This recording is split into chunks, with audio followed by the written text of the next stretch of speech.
por haber venido. Hoy contamos con la presencia de Eugenia Cabral y Daniel Viola.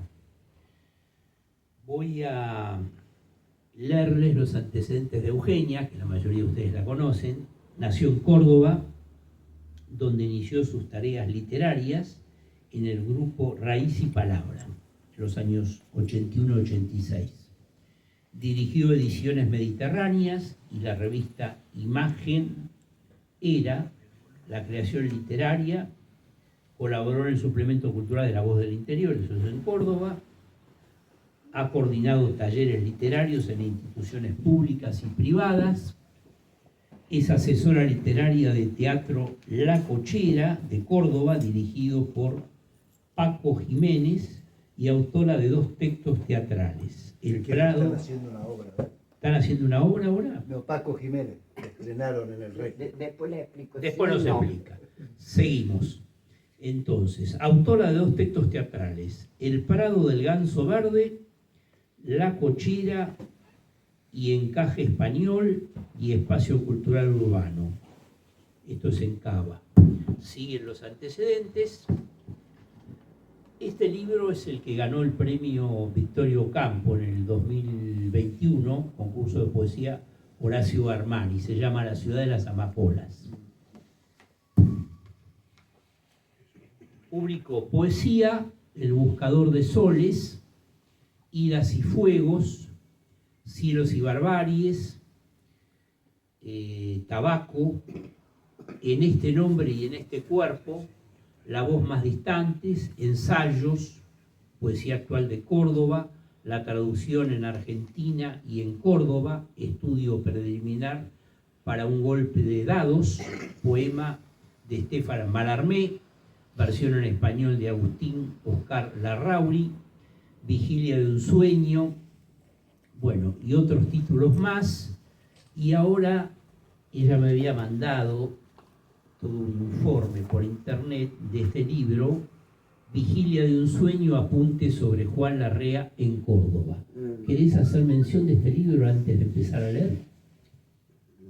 Buenas tardes a todos y gracias por la presencia, primero que nada. Bueno, este libro, Vigilia de un sueño, que publicó la editorial Edubín de la Universidad de Villa María en Córdoba, es un libro que está ligado realmente a mi vida en los últimos 30 y pico de años, porque el nieto de este poeta español fue quien me encargó ocuparme de ese tema. Era un tema que era una cosa de loco en su momento. Yo le dije a Vicente Luis, que es el poeta que probablemente hayan escuchado, porque los jóvenes lo leían mucho hasta hace un par de años, que era algo que a mí me excedía en todo sentido. Juan Larrea fue un poeta ligado no a la generación del 27, sino un poquito antes, pero sí a todas las vanguardias españolas y europeas, porque después de vivir en el español se va a París y ahí se liga, bueno, con muchachos de la talla de Juan Gris, Jacques Lipchitz y Picasso, y con el gran amigo de César Vallejo, a quien le dedica gran parte de los estudios que hace en la Universidad de Córdoba después, porque tras ya prácticamente bajo la ocupación nazi, París, todos empiezan a emigrar a América, ¿no? En lo que se llamó la España peregrina, y fundamentalmente emigran hacia México. Y ahí estuvo Larrea varios años, 8 o 9 años, no recuerdo bien, y bueno, tiene sus diferencias, pero además porque se dan cosas distintas y se va a Estados Unidos. En Estados Unidos gana una beca Guggenheim y una Bollingen, que es algo increíble, por estudios de tipo de tipo Perdón. teológico, digamos que hacía él. De historia sagrada, digamos. Pero luego, que hacía varios años está ahí, disculpen, desde la Universidad de Córdoba les llega una invitación a comienzos de 1956, porque, bueno, tenían noticia de él y quisieron llevarlo. Y efectivamente es donde más tiempo está, los últimos 24 años de su vida. Había nacido en 1895, muere en 1980.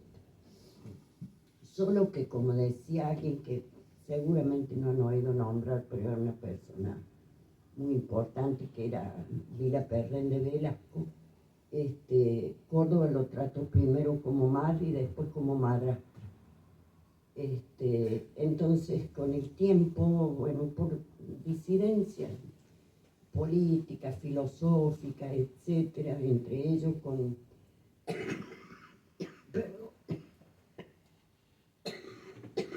Héctor Schmunkler, de quien quizás conozcan por la revista Pasado y Presente, comienzan a aislarlo. Pero además por estas cuestiones de que al final de cuentas era un extranjero, que han llegado a decírmelo. Bueno, cuando Vicente Luis en 1993 me encarga esto, él era el nieto porque los padres habían muerto en un accidente de avión, yo dije, bueno,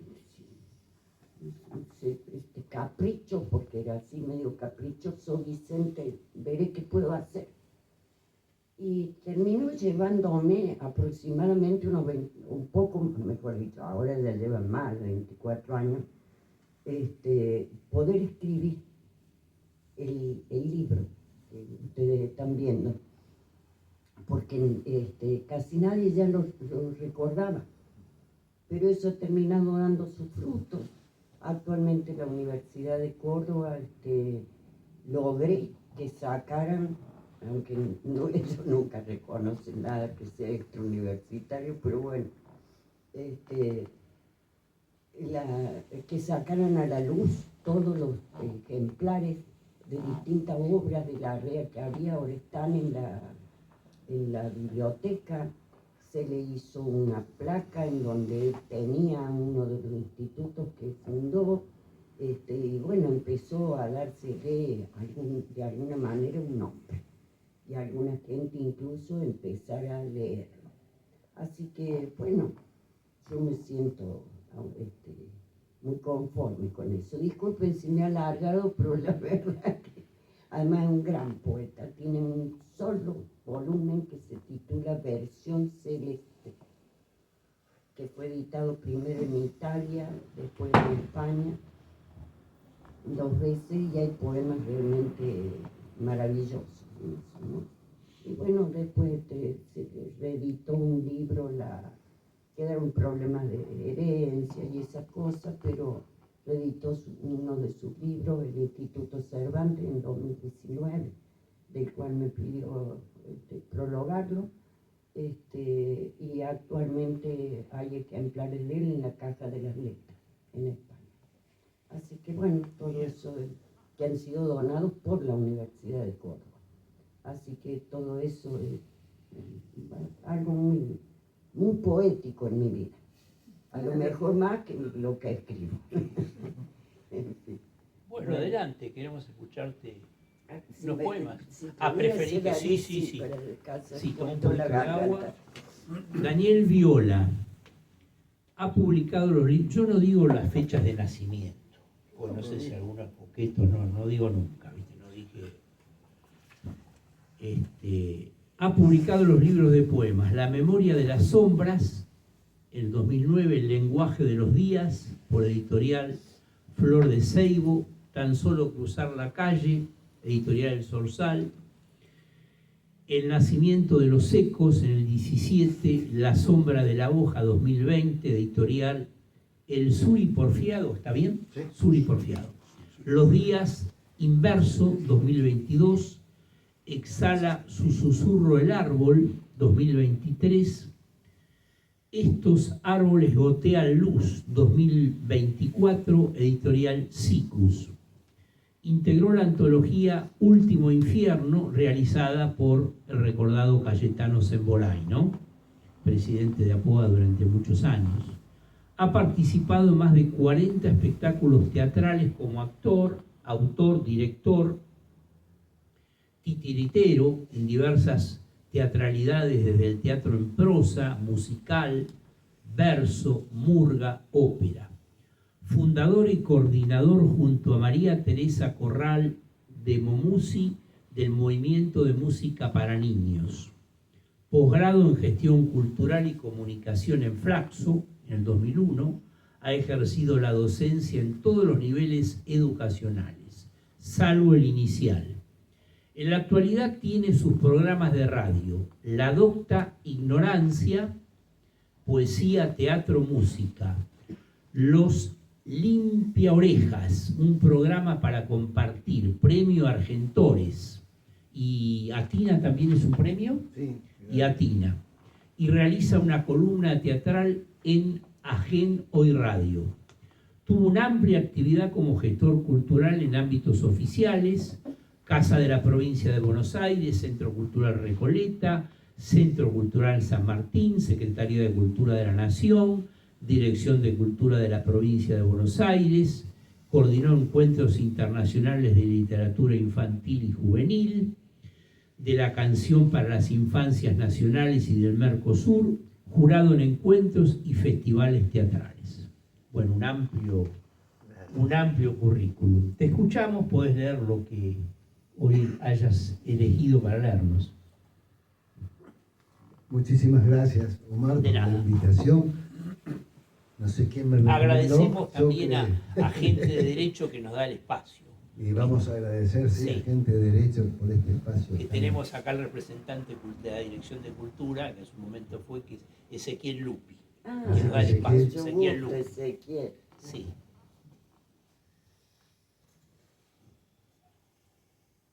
Habrán imaginado mis laboriosas maestras en su afán por enseñarme la escritura que me estaban ofreciendo la intimidad del tiempo. Voy a compartir algunos poemas de los libros. Inquietante es el afán que tienen en las manos los niños por derribar lo hecho, deshacer, desarmar. ¿Qué voz nos alienta el delicioso caos? Un seguro mundo de inalterables instantes se deshace en el placer de ver cómo caen y se esparcen los bloques, las figuras. El tiempo va apropiándose del hombre, robándole el placer por desarmar lo hecho. Las maquetas atrapan al niño envejecido y el polvo que acumulan son lágrimas de sueños.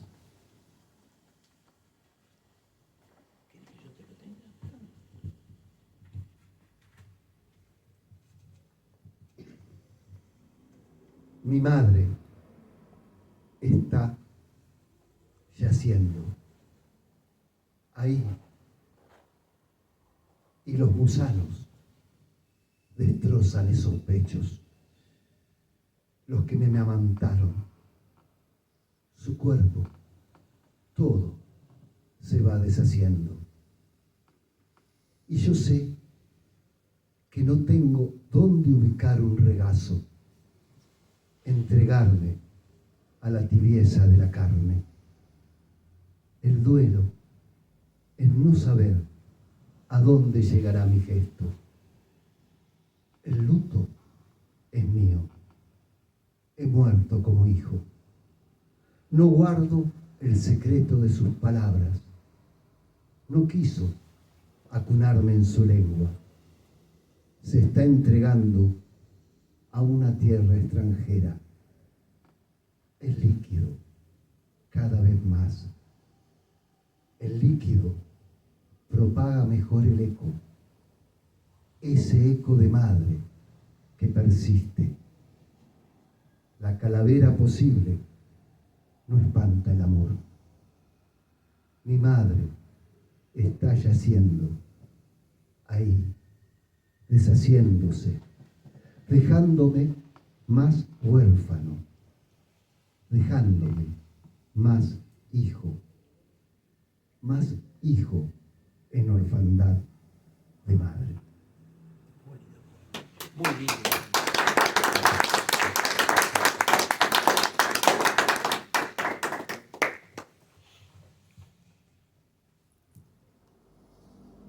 La mesa viajó hacia las sierras y retornó conmigo. Sostuvo nuestros platos, plafón de juegos, y fue también soporte donde marcar dobladillos. En sus vetas anidan las historias que balbucearon mis hijos en las babas de la herencia. Quien fuera la dueña inicial es un suceso de cuentos que originan los sueños. Sé que mi padre, cuando niño, rondó por esas patas en casa de una tía que la donó ya muerta. Las marcas de los codos, las lágrimas que guarda, los viajes proyectados. Tal vez ella también cruzó esos mares que trajo a olvidados. Mi madre, cuando niña, no conoció de mesas. Comía entre cojines. Era otra la altura de su fiesta. En aquel campo donde agazapaba la traición, el hombre comía horcajadas de un tronco y el cuchillo cortaba, besando los labios, la carne que aferrada mantenía entre sus dientes. La mesa era tablones donde la muerte bailó en la madrugada, tornándose fiambres, facturas del invierno. Sé que aquella cena careció de la mesa que dibujó el insomnio. Vi el abandono durmiendo sobre una mesa. Mi mesa supo de codos, pulseando la fraternal umbría. Caminaron dos dedos en busca de cosquillas. Ataúd de promesas, cambiador de pañales, fue absorbiendo los derrames sobre los que en ella se hicieron. Sé que encierra el incendio posible de los versos.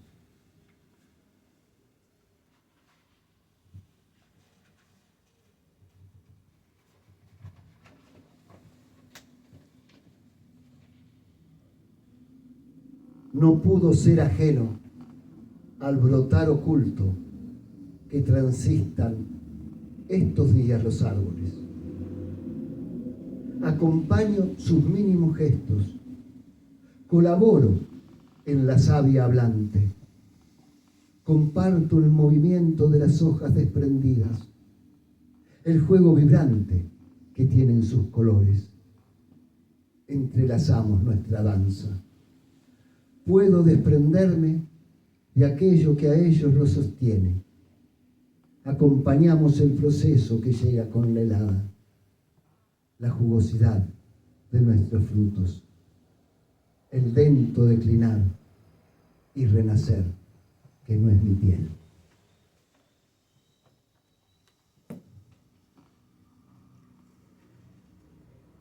Cuando yo comenzaba a leer, En aquella fecha imprecisa que tiene todo inicio, mi patria producía pocos pobres, suficientes para indignarnos, realizar películas con exhibición clandestina, algunos textos ubicados hoy en el olvido. La pintura ponía la herida en los ojos. La indigencia no horadaba vidrieras, ni recorría avenidas acurrucando la noche. La calle no era propietaria de infancias. En susurro se cantaba la esperanza. Reinaba la ironía en los cafés. Las tribunas del fútbol eran agoreras de aquel retorno. No nombrar culpables, solo recordarles que en invierno, en un instante, descubrimos qué temprano es de noche. Y luego nos acostumbramos a ello. Yo he llegado a ser abuelo. Muchos que deletrearon conmigo les congelaron la sonrisa. He cantado palabras para Julia. Recuerda, construirán el día que no sea necesario dar la vida por los amigos. A mis nietas, nietos y nietes, o como quieran designarse.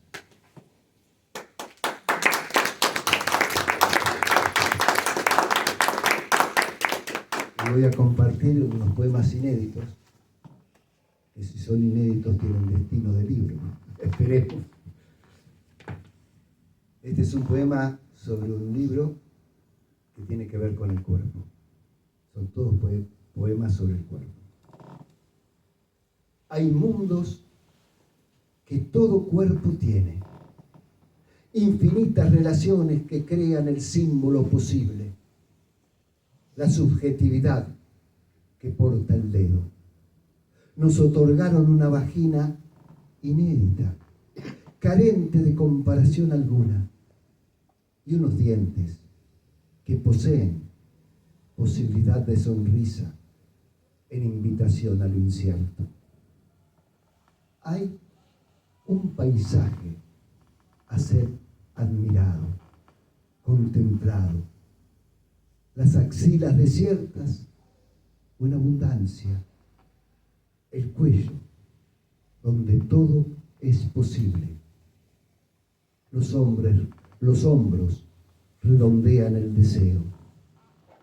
Un pecho con senos, sin ellos, en incipiente esbozo o en desborde de abundancia. Las tetillas necesarias para iniciar la clavícula su rezo. Los ombligos, el misterio nutriente, el nudo de la especie. Nos envuelve la piel en tibieza de caricias o se aja ante carencia de salivas. La cadera, esa puerta que toda historia tiene, un pubis anunciando el género. Las piernas en erección, haciéndonos humanos. Flexionan creencias las rodillas. Los pies otorgan horizontes. Encierran sus deseos de alas los tobillos. Allí, donde se asienta el silencio y se anuncia la espalda, el torso dibuja el abrazo que portan las costillas.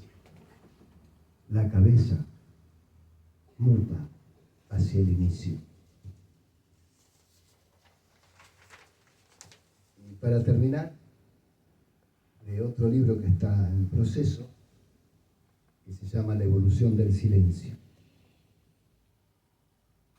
Nómades, nos dirían, nómades, por ir tras los bosques con afán de escucharlos. Llegábamos a las lagunas para oír sus cantos. El viento nos indicaba dónde debíamos contemplar para regresar a ser todos y unos. Alguien vino a herir la tierra para obtener sin andar.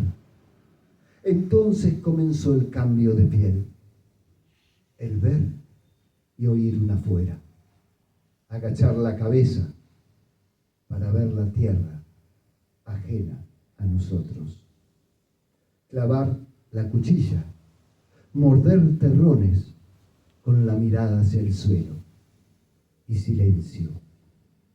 Dejó de hablarnos cuando pusimos nombre. Pudo ser que se ofendiera al verse extranjera. Algunos recuerdan cuando nos llegaba su ánimo y lo compartíamos. Ahora son otras sus lágrimas, lo indecible. Fueron luego hartos los cielos. El corazón descendido dejó de hablarle a la sangre. Ahora conducía. Alguien entonces imaginó ser jefe y conducir. Trajo la palabra para decirnos antiguas cosas y añorar el lenguaje de la unión que fuimos. Solo queda la infancia como eco de aquel tiempo. Gracias.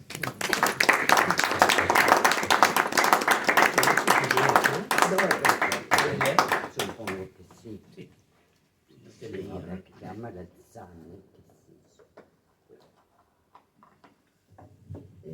Yo pensaba hacer al revés que Daniel, primero leer algunos poemas inéditos, pero al revés que Daniel.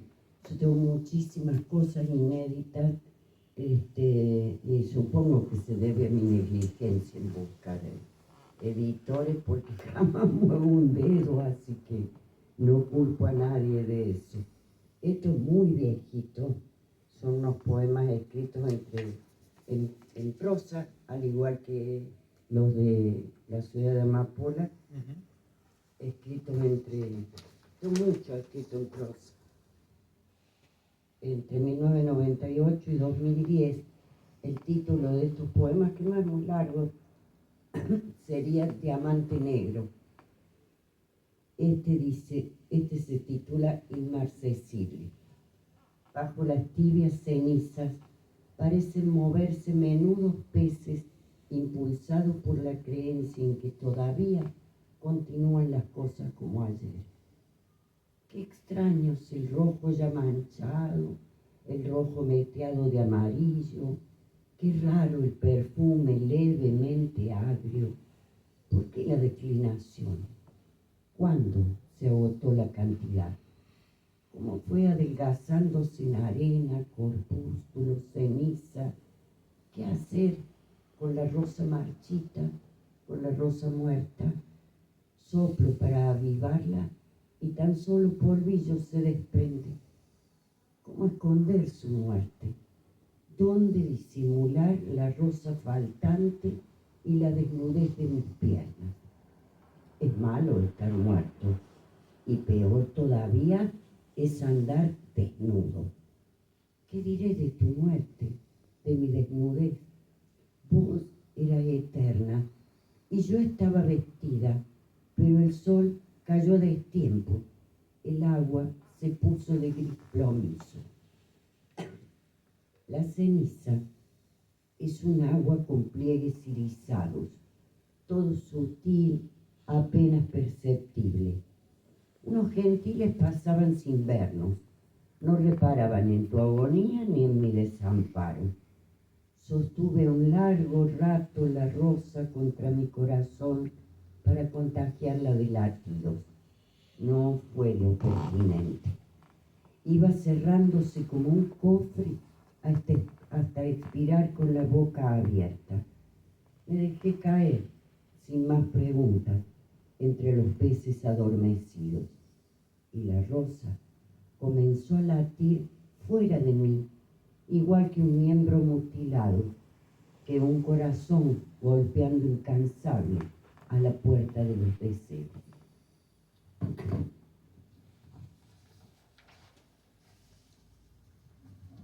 Y estos se titulan Nieblas.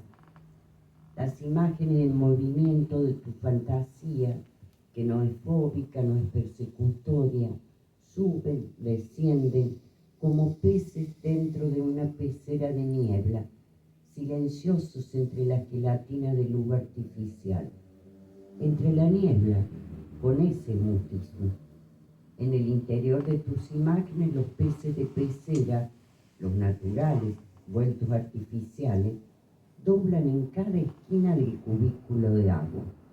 Su giro parece un sobresalto. Alguien los llama desde el otro ángulo del poliedro.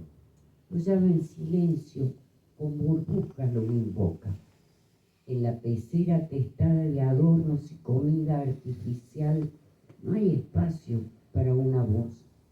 El otro ángulo del cuadrilátero debe ser mudo y seguramente el pececito debe imaginar que lo llaman y por eso gira buscando la voz en la neblina y en los giros va dibujando mandalas, rosas del desierto, alegorías.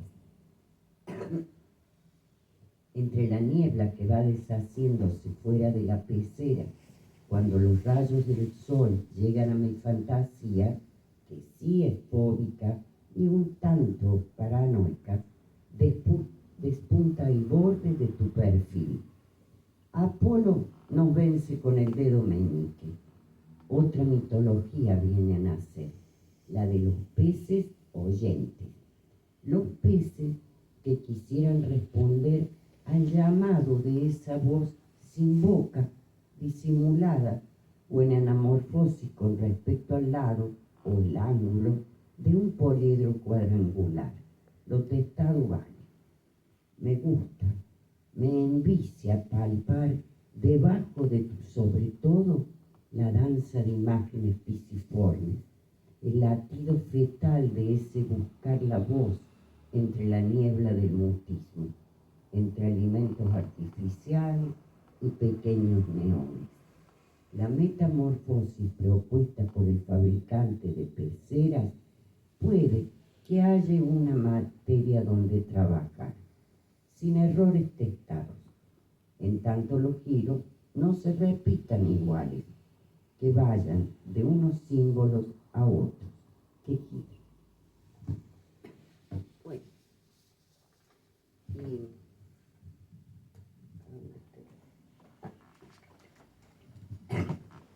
y de este libro que se titula La ciudad de Amapola y que obtuvo el premio Victorio Campo en 2022, del cual aquí el amigo Omar Ramos hizo el comentario de contratapa. Voy a leer un poema que también tiene que ver con el amor, como los últimos que leí, y que se titula Fidelidad. 1989, año de liberación en Berlín. Uno pone a trabajar las palabras como el ventrículo izquierdo pone a trabajar el corazón. Desde hacía medio siglo esperaba vivir entre las calles de esta ciudad con la que soñé tanto como ella me lo ha insinuado. Aunque si 30 años atrás nos hubiéramos conocido, el amor nos habría revelado sus páginas perfectas, su saber holístico.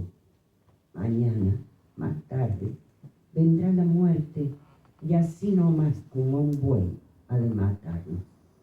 ¿Qué le va a importar a la muerte que yo no quiera soltar tu mano y despedirme? Cortará los hilos y verterá tu sangre, o la mía, sobre la tierra que recibe toda la sangre, santa o maldita, pues toda sangre es buena para ser bebida por la tierra. Llegará un día en que no tendré aliento para gritar tu nombre. Mi garganta se cortará como una cuerda y ya no más la torpeza ni la infamia. acabará la infinita, insensata torpeza de no haber visto que todo este tiempo el paraíso estuvo delante de los ojos. Habida cuenta de estos equívocos, digo que nunca perderás mi ternura. Es tan sólida, está en mis huesos la ternura con que te admiro, y soy como las mujeres de la Edad Media, que más amaban a su señor, mientras mayor fidelidad le guardara éste a su rey. He protegido mi forma de amarte con el hambre, con la cáscara güera, con la extrañeza que uno siente ante ciertas devoluciones por parte de la sociedad. Ahí vuelve tu hijo o tu esposo. Parece distinto, pero es el mismo que nos ofrendaste.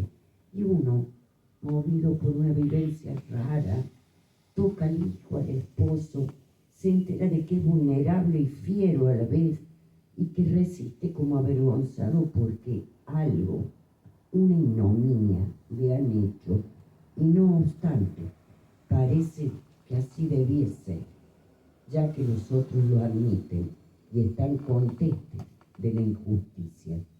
Creen que el sacrificio era necesario. Y pasado el rito de admisión, ya podemos retornar a la intimidad, purificados y humillados. Bueno.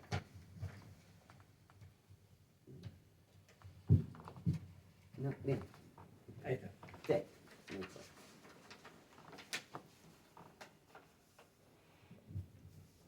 Sí. Gracias, Omar. A distancia, tu ojo era el vórtice, la libertad. Ahí van los celtas, allá remontan los vascos, aquí galopan los gauchos, por allí corren los chasquis. Luego, el círculo de tu pupila ciñéndose alrededor de mi perímetro torácico.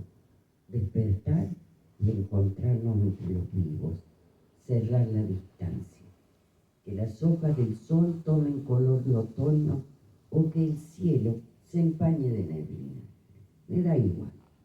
Después de todo, mis pechos fueron siempre de tus manos y el dolor de la distancia fue una menstruación. Amo tu ciudad y aprecio el honor de ser tu huésped. Que la muerte se pasee por el foyer del edificio mientras ultima los detalles.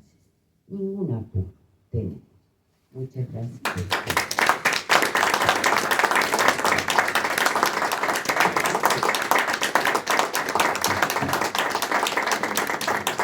Muchas gracias a todos los que vinieron y a todas. Y como nos quedan unos minutitos, si les quieren hacer una pregunta a Eugenia Cabral o a Daniel Viola, Luis Benítez, te veo ahí, sos un candidato para una pregunta. Bueno, Como poeta que sos. Para ambos, ¿cómo definirían ustedes los principios fundamentales de su poética hasta el presente? Qué buena pregunta, ¿no?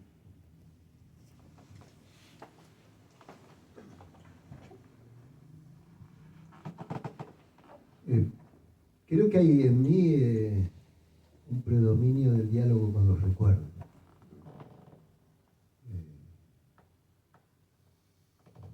Con los recuerdos tanto más personales, más íntimos, como los recuerdos más sociales.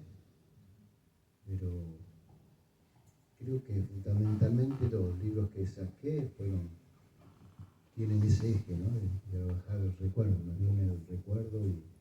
Una evocación, ¿no? Por lo que tú dices. Sí, la evocación. La evocación, sí. La evocación o ser apoderado por un gesto.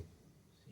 Descubrir que un gesto me apodera, descubrir que una frase me apodera, heredada. Y a partir de ahí empieza la indagación. Los poemas inéditos que leí no tienen otro trabajo. Sobre el cuerpo, Sí. la mano, pie, la rodilla. El poema que leí es como introductorio al paisaje del cuerpo, que va a dar todo un desarrollo de cada parte del cuerpo, ¿no? Es bastante inédito. Yo nunca escuché muy pocos poemas sobre el cuerpo, sobre lo físico. Las piernas, la tetilla, el pecho, Sí, los talones, los los hombros, talones, sí. la nuca. Pocas veces escuché. Y después el otro que leí que se llama La evolución del silencio. Sí. Estoy trabajando poemas que tienen que ver con la evolución del hombre y tratando de poner también en interrogante de lo que la ciencia nos habla, ¿no? Sobre la evolución del hombre. Bueno, trato de divertirme buscándole una vuelta. Sí, sí. ¿Será evolución o involución del hombre? Bueno, Ese es un tema, ¿no? para Julius Evola y todos esos esotéricos, en realidad venimos Yo creo que sí. en involución, Sí, ¿no? sí, sí, sí. De aquel paraíso, Sí. de aquella edad dorada de la que tanto habla Cervantes en el Quijote. Bueno, hemos caído Me parece y que venimos. Por eso ese poema que leí tiene que ver con esa edad dorada donde el Quijote dice, felices aquellos tiempos donde el hombre no necesitaba abrir las entrañas de su piadosa madre para obtener los frutos que tan solo en ese momento alzaba la mano y de ella los recogía las claras fuentes, aguas y corrientes, Lo ríos natural, en magnífica digamos. abundancia, sabrosas y transparentes aguas les ofrecían, digamos, todo. Yo te aplaudo por saber algo, Cervantes, De memoria. memoria, por favor. De verdad, Daniel. Contestás a la pregunta de Luis, ¿no? Sí, pero bueno. Mira. Qué suerte tener memoria. Yo no me acuerdo ni un verso, Pero, nada. Pero no. maravillada. Bueno, la verdad, Luis, la verdad, amigos, es que yo empecé a escribir en relación con la muerte y las pérdidas. Y no es una cuestión filosófica, no es una postura. Tiene que ver con experiencias personales. Lo que pasa es que, bueno, de niñita ya había conocido, digamos, por azar, a un gran poeta de Córdoba que fue Romelio Rivero, de manera que empecé, ahora está haciendo algo en la universidad, sí, por él. De manera que a los 12 años yo ya empecé a leer poesía para adultos. Y bueno, pero jamás pensé en escribir, porque tenía los poetas ya ¿Y a qué en la edad empezaste? cima. A los 29, casi 30. Ah, grande. Justamente porque tuvo que ver con experiencias personales. Yo hasta ahí había estudiado ciencias de la educación. Y bueno, por eso es que quizás el lenguaje que uso está siempre al borde de la dislocación, digámoslo así. No es no sigo una tendencia literaria o un propósito, es así. No te cosa. encuadras dentro de ninguna escuela, digamos, ¿no? Surrealismo. Los admiro a todos, claro. pero no he pretendido seguirlo a ninguno. Es más, ni siquiera mi maestro, digamos, lo hacía Rivero, que era una especie de neorromántico, estaba muy influido, él sí, por la generación del 40, por Orozco, él obtuvo un gran premio que fue un premio de la SADE, el primer premio de la SADE una vez, pero en el jurado había cada escritor, que Dios me libre y Claro. me guarde, un libro que se titula El tema del deslindado. Después de eso escribió mucho y no publicó casi nada también, pero porque se puso loco. Y sí, murió muy joven, a los 41 años. Y yo de chiquitita, lo conocí a los 6, no leía más vale, pero sí a los 12 años ya empecé a agarrar lo que pudiera. Y bueno, y así sigo. Debe ser por eso también que yo, por ejemplo, a veces no me preocupo, no es que no me preocupo, no me ocupo de buscar editor, porque siempre lo tengo como algo Bueno, en ligado general a en mí. la poesía es muy difícil, es más difícil que la narrativa encontrar. Además, sí, Sí, claro, muchísimo tendría más. que... sí, y debe ser porque como que está ahí. No es Bueno, por algo... suerte los concursos, vamos a ver si se pueden A retomar. veces participo en concursos, sí, a veces. Ahora está muy difícil, no hay más subsidios. Claro, está Porque esto cada vez fue peor. gracias a un subsidio